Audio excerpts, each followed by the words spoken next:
మామూలుగా మనం ఒకళ్ళు నడతా అంటే కూడా అది ఇట్లే భలే నడుతుంది, ఏం నడుస్తుంది ఇది అని నవ్వుతాం మనం.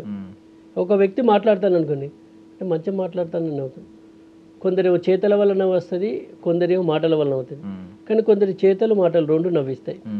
అంటే అంతకుమంటే ఏముంటుందండి ఇంకా. కాబట్టి హాస్యం అంటే ఏమీ లేదు, చేతల వల్ల కానీ మాటల వల్ల కానీ ఒక వ్యక్తి పాజిటివ్ వైబ్రేషన్తో ఆనందకరమైనటువంటి అనుభూతికి గురైతే అదే, ఇంకా అంతకంటే హాస్యం అయితే ఏముండదు. ఒక పర్ఫార్మర్ అయిన తర్వాత మీ ఎక్స్ప్రెషన్స్ ఎలా మారాయా, లేదు ముందు నుంచి కూడా ఇలాంటి క్రేజీ ఎక్స్ప్రెషన్స్ ఇచ్చేవారు మామూలుగా? ఫస్ట్కి వెళ్ళి అట్లనే ఉండేది. నవ్వేవారా నార్మల్గా మాట్లాడుతూ? నేను మాట్లాడుతున్న నేను స్టేజ్ ఎక్కితే నవ్వేటోళ్ళు. అప్పుడు చిన్నప్పుడు కూడా పిట్టల ద్వారా, తుపాకి రాముడు, పల్లెటూరు అట్లాంటి ఏకపాత్ర అభినయాలైనా నేను తీసుకోవడం జరిగింది. ఏది స్కూల్ ఫస్ట్, కాలేజ్ ఫస్ట్ కూడా, ఈవెన్ డిగ్రీలో కూడా తీసుకున్నా. కాలేజ్ ఫస్ట్ తుపాకి రాముడు వేసేసి